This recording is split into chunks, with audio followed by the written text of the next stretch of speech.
Magandang araw, Planadong Buhay Community. Sa episode na ito, tatalakayin natin ang issue na sobrang init ngayon. Ang 21 pesos per meal budget na sinasabi ng NEDA na sapat na para sa non-poor households. Pero sapat na nga ba ito para mabuhay ng disente? At paano natin mapapanatili ang kalidad ng ating pamumuhay sa kabila ng mga ganitong limitasyon? We'll explore the truth behind this figure and discuss real strategies to not just survive but thrive. Ano ang ibig sabihin ng 21 pesos per meal budget? The 21 pesos per meal budget is a figure recently touted by the government, particularly by the NEDA, claiming it's enough to sustain non-poor households. Kung matatandaan ninyo, naglabas noon ang PIDS or Philippine Institute for Development Studies ng income classification for an average household of 5 members. At ayon nga dito, kung ang pamilya nyo ay may 5 miyembro, ay kumikita ng between 43,828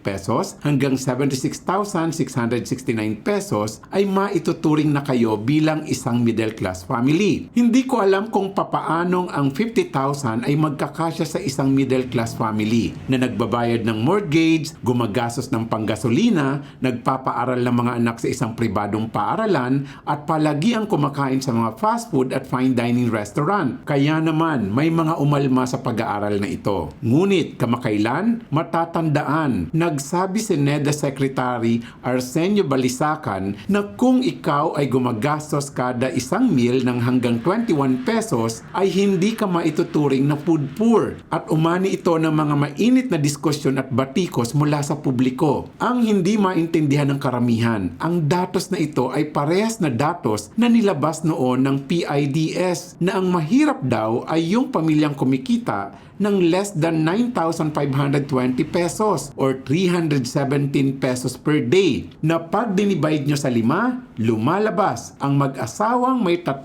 anak ay kayang mabuhay daw sa 21 pesos kada meal at hindi ka mahirap. Pero kung tutuusin, ano nga ba ang kayang mabili ng 21 pesos sa ngayon? Sa 21 pesos, baka isang pandesal at isang tasa ng kape ang aabot dito o kaya'y isang simpleng lugaw. This is far from sufficient when we consider the need for balanced nutrition, which is essential for maintaining good health and productivity. Maraming nagdududa kung sapat nga ba ang halagang ito o baka bahagi lamang ito ng isang mas malaking taktika. Window dressing, is this a tactic to show poverty is declining? Here's the bigger picture. May mga nagsasabi na ang 21 pesos per meal na budget ay bahagi ng window dressing ng gobyerno. Ano ang ibig sabihin nito? It could be an attempt to create an illusion that poverty is declining kahit na hindi naman nagbabago ang tunay na kalagayan ng maraming Pilipino. Kapag sinasabing sapat ng 21 pesos para sa isang meal, parang sinasabi na okay lang. Pero alam natin na sa tunay na buhay, malayo ito sa katotohanan. This might be a way to manipulate statistics to show that fewer people are living in poverty na kahit na hindi ito totoo sa araw-araw na karanasan ng mga tao. It gives a false sense of progress while ignoring the real struggles that many families face. Magalit man tayo sa mga pinagsasabi ng mga nasa gobyerno, sa huli, tayo pa rin ang nakakaalam kung ano ang totoong sitwasyon natin. At tayo pa rin ang may control kung ano ang pwede nating gawin. Kaya pag-usapan natin, paano ba natin pwedeng baguhin ang ating economic situation? Sabi ng mga financial advocates, isang paraan para yumaman tayo ay sundan ng formulang income minus savings is equal to expenses. Well, tama naman ang formulang iyan. Tama yan sa mga taong mayayaman na gustong panatilihin at protektahan ang yaman nila. Pero sa mga taong nasa kategory ng poor na gustong yumaman, hindi ito pwedeng maging totoo. Kung ang kinikita ng pamilya nyo ay below 9,520 pesos at 5 ang kakain sa inyo, imaginein mo na lang magkano pa kaya ang kaya mong ibawas sa 21 pesos per meal na ito para lang siguraduhin na masusunod mo ang formulang income minus savings is equal to expenses. Baka linggo-linggo wala na kayong ginawa kundi ang mag-ayuno. So, kung gusto mong umangat sa status ng middle class, hindi ang pagsisave ang solusyon dito, kundi ang siguraduhin tataas ang iyong income. Ang sekreto ay hindi savings, kundi income. So paano mo mapapalago ang iyong kita at masisiguro ang isang disenteng pamumuhay? Given this challenging reality, it's essential to not only focus on saving but also on increasing your income. Dahil kahit gaano kalaki ang pagsisave mo o pagbabawas ng gastusin, may hangganan ito. Isipin mo na lang, hanggang magkano ang pwede mong ibaba sa gastusin mo. Here's how you can grow your income and ensure a better quality of life. Number 1, invest in skills development. Maglaan ng oras para mag-develop ng mga bagong skills na in demand sa market. For example, digital marketing, coding, or even basic bookkeeping are skills that can open doors to better paying jobs or business opportunities. Number 2, freelancing and online work. Maraming opportunities online para kumita ng extra income, tulad ng freelancing sa writing, graphic design, virtual assistants at iba pa. Explore platforms like Upwork, Fiverr, or local job site to find gigs that match your skills. Pangatlo, start a side business. Kung may skill ka sa pagluluto, sa pagtatahi o anumang hobby na pwedeng pagkakitaan, simulan mo na ito bilang isang maliit na negosyo. Kahit maliit na dagdag na kita, malaking tulong ito para sa pang-araw-araw na gastusin. For example, selling home-cooked meals, handcrafted items, or offering services like tutoring can generate extra income. Pang-apat, create multiple sources of income. Huwag mag-rely lamang sa iisang source ng income. Mag-isip ng mga pamamaraan para magkaroon ng additional streams of income. For example, if you have a full-time job, consider starting a side hustle. Look for other opportunity na pwede mong magamit ang free time mo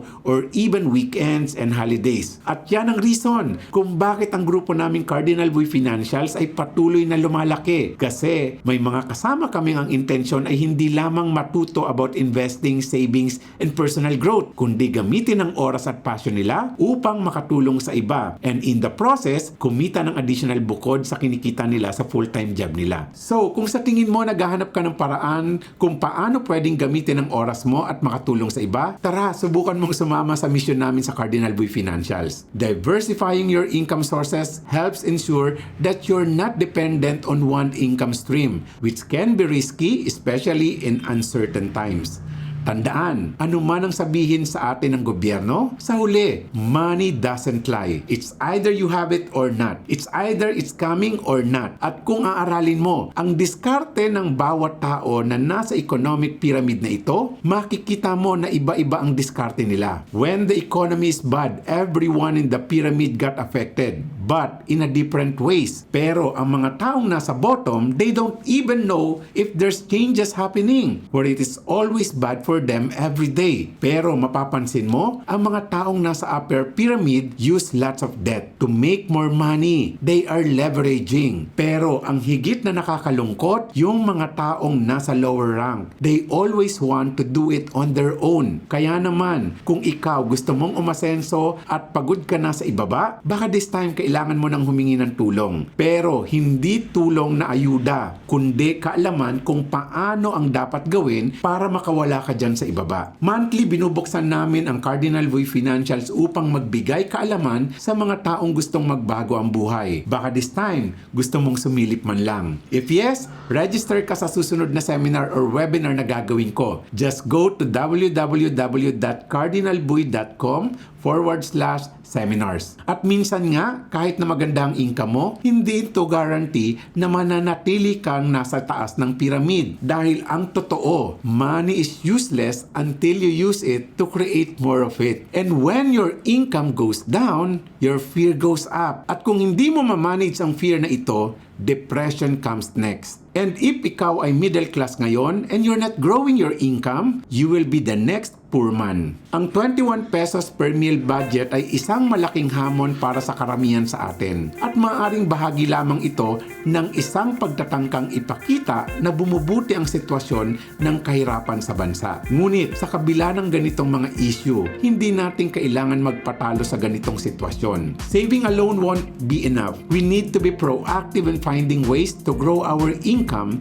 and secure a better life for ourselves and our families. Sa tamang kaalaman, diskarte at determinasyon, kaya natin mapagtagumpayan at magpatuloy sa pag-abot ng ating mga pangarap. Maraming salamat sa inyong panonood at magkita-kita tayo sa susunod na episode ng Planadong Buhay. Keep it planning, keep it thriving. I'd love to help out. Thanks for watching and I'll see you in the next one. Tandaan, maunlad ang pamumuhay sa planadong buhay.